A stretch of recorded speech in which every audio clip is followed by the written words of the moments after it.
अस्सलाम वालेकुम। वेलकम करते हैं आपको अपने चैनल में। क्या हाल है, कैसे हैं? सब ठीक हैं, खैर खैरियत से हैं।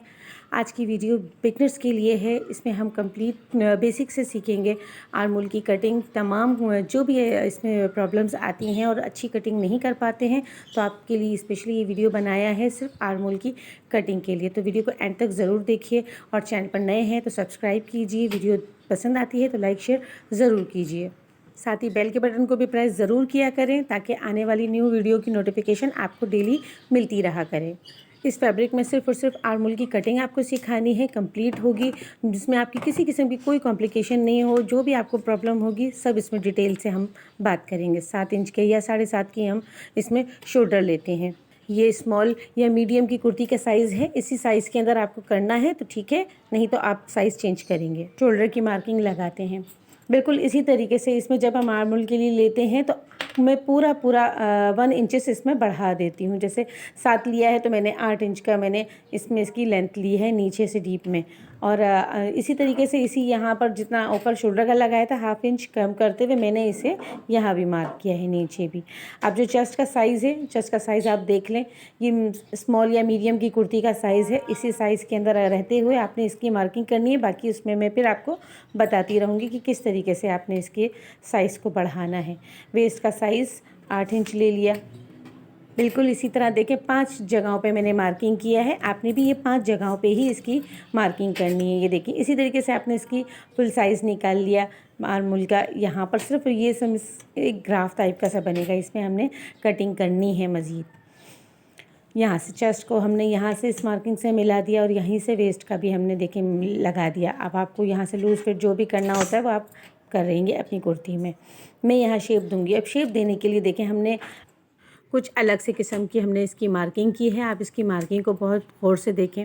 जो इसकी जो नोक बनती है उस नोक से हमने 1.5 इंच के फासले से, 1.5 इंच का फासला है, इससे हमने एक मार्क लगाना है ये बैक के लिए, और फिर 1 इंच का और मज़ीद लगाना है जो फ्रंट के लिए होगा मार्क। जो साइज़ मैंने लगाया था 8 इंच की इसकी लेंथ ली थी, उसका हाफ़ निकालना है तो 4 है। 4 के लिए मैंने दोनों साइड पर हाफ़ इंच के जितना चौड़ा इस तरह से मार्किंग किया है। देखिए बिल्कुल 1/2 इंच यहाँ है और 1/2 इंच दूसरे साइड पर है। बस इतना ही है, इतना, इससे ज़्यादा बिल्कुल भी नहीं है। और आपने भी इतना ही लगाना है। बाज़ डीप ज़्यादा पसंद करते हैं, फिटिंग ज़्यादा पहनते हैं, तो आपकी मर्ज़ी, आप इसको पूरा 1 इंच का भी आप दे सकते हैं। डीप की कटिंग जो करते हैं वो फ्रंट के लिए करते हैं और जो अंदर की तरफ है वो बैक के लिए जाएगा। अब आप देखें किस तरीके से हम इसको अटैच करेंगे। सारी हमने सिलाइयाँ यहाँ जो चेस्ट का साइज़ लिया था वहाँ से जोड़कर और फिर ऊपर से देखें मैं किस तरीके से मिला रही हूँ। आप बिल्कुल इसी तरीके से इसके साइज़ को इसी अंदाज में हल्का हल्का सा जोड़ना है। शेप ज़रा अच्छा सा देंगे आप, ये कटिंग में भी कंट्रोल हो जाता है। तो इसकी शेप को ज़रा सा राउंड शेप बहुत अच्छा सा आप बनाएंगे बिल्कुल इसी तरीके से। और कोई इतना ज़्यादा इसमें मुश्किल नहीं है, बहुत आसानी से समझ में आ गया होगा आपको। शोल्डर का साइज़ हम बिल्कुल इसी तरीके से हल्का सा क्रॉस करते हैं, क्योंकि 1/2 इंच हमने यहाँ से काटना है और 1/2 इंच हम वैसे भी आर्मोल के अंदर बढ़ाते हैं, ठीक है ना। तो यहाँ पर बिल्कुल 1/2 इंच का हल्का सा क्रॉस आपने मार्क लगाना है। तो फिर जब हम साइज़ चेंज कर देते हैं मीडियम स्मॉल के साइज़ के बाद, जब आप लार्ज और उसका साइज़ लेते हैं तो जो मार्किंग उसकी चेंज होती है, उसके लिए भी आपने जो आर्मोल की कटिंग है आप उसको उससे थोड़ा सा बढ़ाएंगे बिल्कुल इसी अंदाज में। इसकी स्लीव्स की भी जो कटिंग होगी आपने देखी किसी अंदाज से मैं निकालूंगी, आप उसको भी गौर से देखिएगा। यहाँ से सिर्फ मैंने बैक की कटिंग करी है, यानी डीप की कटिंग सिर्फ और सिर्फ फ्रंट के लिए करना है। तो इसलिए यहाँ पर आप एहतियात रखें कि सारे फैब्रिक के लिए एक ही निशान लेना है जो बाहर की तरफ आया था। इसके अंदर अगर हम जैसे भूल जाते हैं तो फिर प्रॉब्लम हो जाती है। अब फ्रंट के लिए हमने वो फैब्रिक सिर्फ सेम का जो आता है वो लेना है, बैक हटा देनी है। बैक पूरी सेम वाली जो होगी वो हटाएंगे हम। बिल्कुल ऊपर से आप अलहदा करना चाहें आसानी से कर लें।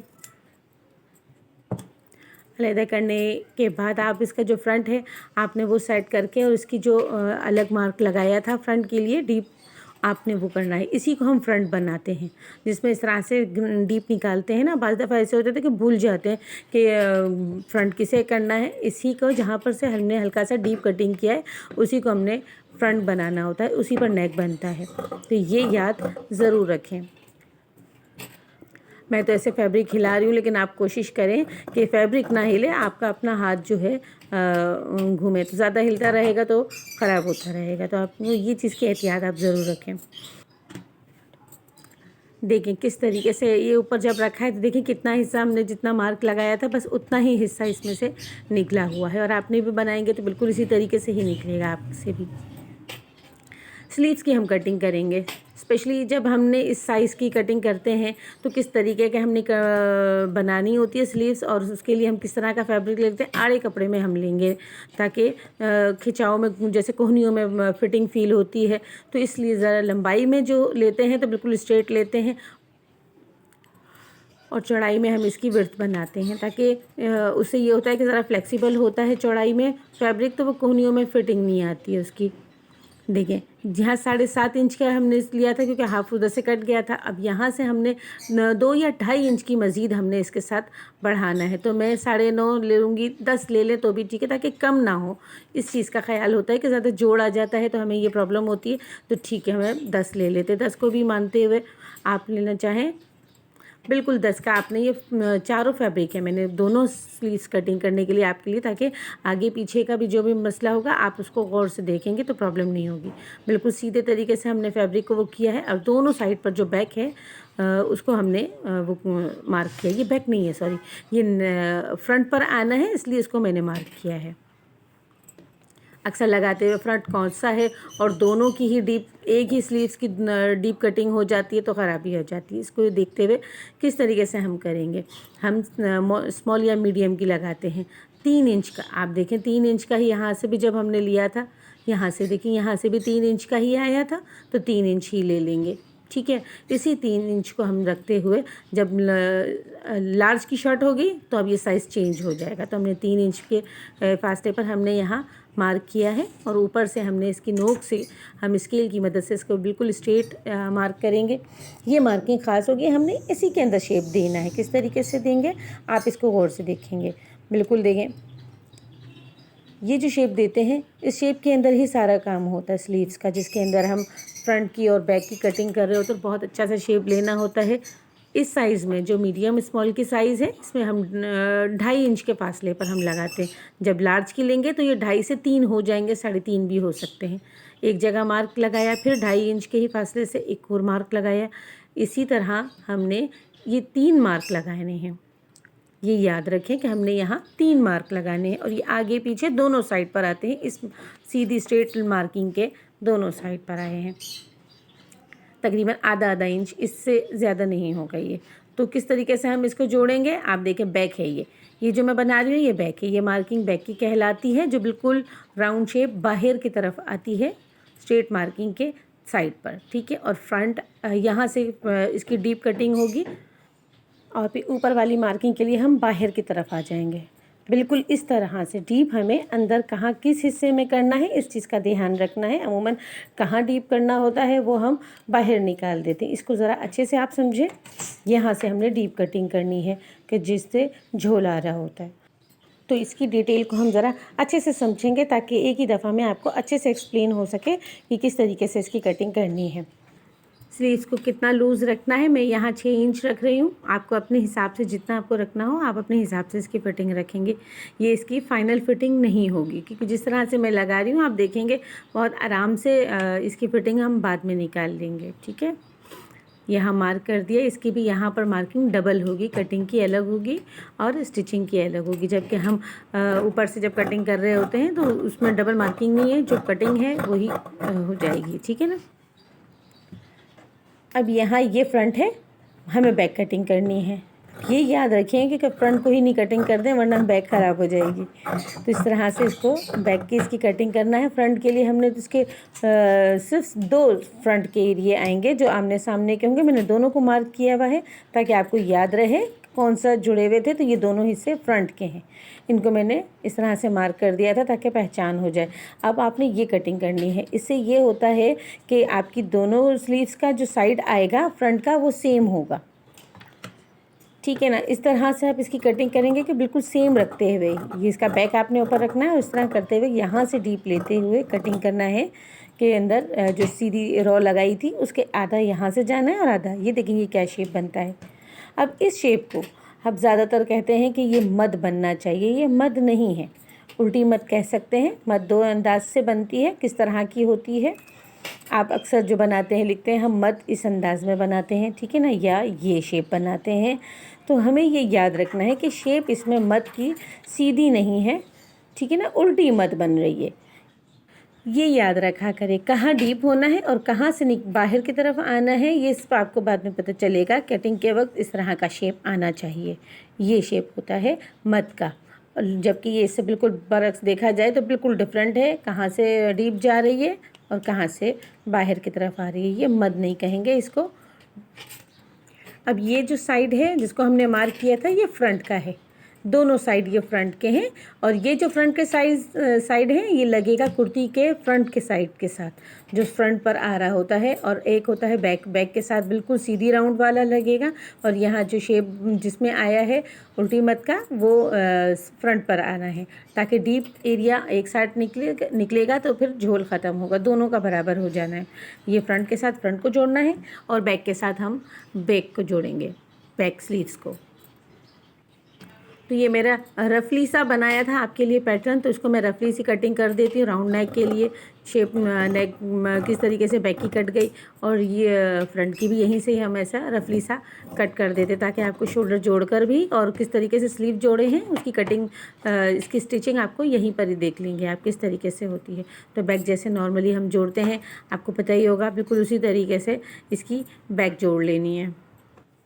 सीधा फैब्रिक अंदर होगा और फिर जो मार्किंग वाले जो उल्टा साइड होता है वो बाहर होंगे फैब्रिक के। और इस तरीके से देखिए मैंने इसकी शोल्डर जोड़ लिया। अब शोल्डर जोड़ने के बाद हम इसकी साइडों की सिलाई लगाएंगे। अगर तो हम ऊपर से स्लीव्स लगा रहे हैं वो तो ऊपर से लगा दें। अब यहाँ देखिए कितने आराम से ये साइज़ पूरा आया है, बिल्कुल गौर से देखें हमने किस तरीके से इसकी लिया था। थोड़ी सी जो चेंजेस आएंगी वो आपके सामने होगी, वो किस तरीके से होगी। ये फ्रंट है, फ्रंट के साथ फ्रंट आना है, ठीक है ना, ये शेप वाला आ गया बिल्कुल। ये बराबर आप रखेंगे, रखते रखते ये ऊपर यहाँ कटिंग के साथ इसका ये जो जॉइंट फोल्डिंग का जो साइड था वो सेम आना चाहिए, उस पर वैसे कट लगा लें तो ज़्यादा बेहतर होगा। और दूसरे साइड इसका बिल्कुल सेम इस पर आना है। इसकी मैं साइड की सिलाई लगाकर और मैं आपको बाकायदा एक स्लीव्स जोड़कर आपको दिखाऊंगी बिल्कुल वाज़े इसकी वीडियो से, ताकि आपको अच्छे से समझ में आ जाए। हमें ये उल्टा रखना है फैब्रिक जो कुर्ती का है, और जो स्लीव्स है उसको सीधा रखना है। और उसका जो फ्रंट का साइड है जो जिसको हमने शेप दिया था उसको फ्रंट पे ही आना है, ये याद रहे। इस तरीके से हमने इसको इस तरह से अंदर डाल देना है, स्लीव्स के ही आर्मोल की जगह से ही डालेंगे, ठीक है ना। अब आप देखें बिल्कुल बराबर बराबर अब जो फैब्रिक वहाँ से स्लीव्स का है और इसको हम वैसे भी सादा अगर ऐसे नापते हैं जैसे रखकर हल्का सा, तो आप देखेंगे बिल्कुल इजीली आप बिल्कुल जो है साइड इसके साथ जोड़ कर से देखेंगे तो बिल्कुल सेंटर में आएगी। जो उसकी कट लगाई थी सेंटर जो ऊपर है स्लीव्स का वो बिल्कुल इसी के अंदर पूरा आ जाएगा। यहीं से आपको पता चल जाएगा हल्का सा कि कितना आपको कम ज़्यादा करना है, कहाँ से। यहाँ आप एडजस्ट करना चाहें तो आप बहुत अच्छे तरीके से कर सकते हैं। देखिए मैंने इसको स्टिच कर लिया बिल्कुल सीधे तरीके से जैसा था, बराबर का फैब्रिक था। यहाँ से देखिए ये जो कुर्ती है इसका बिल्कुल सेम लिया था और इसका भी सेम लिया था। चारों जो साइड है बिल्कुल सेम है, बिल्कुल बराबर है। अब इसका वो पॉइंट जहाँ पर ये दोनों सेम हो रहे हैं जगह पर, वहाँ पर मुझे हल्का सा या तो मुझे कुछ निशानी लगानी है या आप इसमें कोई टांका लगा दें सिलाई के ज़रिए, कुछ इस तरीके से निशान लगा दें जो दोनों को यहाँ से जोड़ लें। इसके लिए मैं सेफ्टी पिन भी लगा सकती हूँ। सेफ्टी पिन से भी वो जो एक तरीके से सही जुड़ जाएगा तो उस तरह ये निकलेगा नहीं। तो मुझे बस ये पॉइंट को पकड़ना है एक तरीके से, ऐसे इजीली आपको भी ये बस पता चल जाएगा कि ये यहाँ पर फिक्स हो रही है, ठीक है ना। अब मैं स्लीव्स का साइज़ यहीं से अगर देखें फिटिंग लूज़ जो भी करना होगा अब उस हिसाब से हमें इसी पॉइंट पर ख़त्म करना है। तो आप देखें कितना कुछ ख़ास फ़र्क नहीं आएगा। अगर आपने इसी तरीके से इसी पैटर्न पर वो किया है तो बस हल्का सा ये यहाँ पर इसकी फ़िटिंग देनी है, तो ये कुछ ख़ास नहीं है। बस आप देखें कितने आराम से इसी साइज़ के अंदर सिर्फ शेप आ गया है और शेप साइज़ भी बहुत ईजी है। नए सीखने वाले जिनको प्रॉब्लम होती है स्लीव्स लगाने में तो ये वीडियो उनके लिए बहुत अच्छी है और बहुत आराम से वो कर सकते हैं। मैं पहले इसको यहाँ सिलाई लगाऊंगी, सिलाई लगाने के बाद फिर एक और सिलाई लगा के पूरी स्लीव्स को अच्छे से हमने वो करना है। आप शेप देना चाहें स्केल की मदद से, सीधी देना चाहें तो सीधी दे दें। अच्छा, इसके लिए एक और तरीका है कि बाज़ दफ़ा हम फिटिंग पहनना पसंद करते हैं, स्केल से अच्छा शेप नहीं आता और फिटिंग में प्रॉब्लम भी हो रही होती, तो उसके लिए आप ये ट्राउज़र का जो स्केल आता है इसको भी यूज़ कर सकते हैं।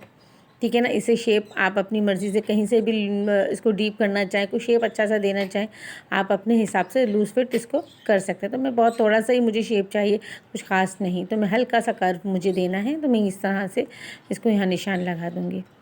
ये वीडियो बनाने के चक्कर में बहुत सारी वीडियो मार्किंग लगती है जो आपको सिर्फ एक्सप्लेन करने के लिए दिया हुआ होता है। तो मुझे ये 2 कट कर दिया है। सिलाई जिस पर लगनी है वो वाली डार्क है, आप उसको आराम से देख लें और आराम से उसको स्टिच कर दें। अब इसको आप ये देखें, अगर इसको सीधा करके देखते हैं तो कुछ ख़ास झोल नहीं है और बहुत अच्छी सी स्लीव्स बनी है और कितने अच्छे तरीके से लगी है। जो फ्रंट के साथ फ्रंट आपने किस तरह का शेप दिया है, आप भी इसी को फॉलो करेंगे तो आप भी अच्छी सी ज़रूर बना सकते हैं। ये देखें, मैंने इसकी साइड की सिलाई लगा दी है जिसको मैंने मार्क किया था, और अब मैं इसकी जो स्लीव्स है इसको वापस अंदर करके साइड से कुर्ती के अंदर और डालकर, और फिर देखें मैं किस तरीके से फ़ोल्ड करूँगी। आप भी जब सिलाई करते हुए ख्याल रखें कि ये खिंचती बहुत है, इसलिए एक साइड को फ़ोल्ड करके दूसरे साइड को भी इस तरीके से फ़ोल्ड करें ताकि ये खिंचे नहीं, सिलाई में ना आए। ठीक है ना। इस तरह से करते हुए इसके राउंड को दोबारा से स्टिच करें यहाँ से पक्का करते हुए, और ये पूरा एक राउंड सिलाई लगा दें। ये देखें, हमने इसकी बिल्कुल स्टिचिंग कंप्लीट कर ली है, उसकी कंप्लीट हो चुकी है। आप देखें बिल्कुल कोई यहाँ झोल नहीं है और एक्यूरेट देखें, इसके साइज़ बिल्कुल बराबर है, दोनों की सिलाइयाँ सेम हैं, कोई इसमें दिक्कत भी नहीं हो। आपने देखा, अगर एक ही वीडियो मैंने सिर्फ इसलिए अलग से फैब्रिक लेकर और स्पेशली आप लोगों के लिए ये वीडियो बनाया ताकि आपको जोड़ कर भी दिखाऊं और तमाम प्रॉपर हर तरीके से हर डिटेल से इसके बारे में एक मुकम्मल वीडियो बनाएं। तो जना बड़ी मेहनत से भी बनती है वीडियो, आपको पता है। चैनल को सब्सक्राइब करें, अगर चैनल पर नए हैं, वीडियो पसंद आती है तो लाइक शेयर ज़रूर करें, बेल के बटन को भी ज़रूर प्रेस किया करें ताकि न्यू वीडियोज़ की नोटिफिकेशन आपको डेली मिलती रहा करे। नेक्स्ट वीडियो तक हमें इजाज़त दीजिए, तब तक के लिए अपना बेहद ख्याल रखिएगा, हमें अपनी दुआओं में भी याद रखिएगा। अल्लाह हाफ़िज़।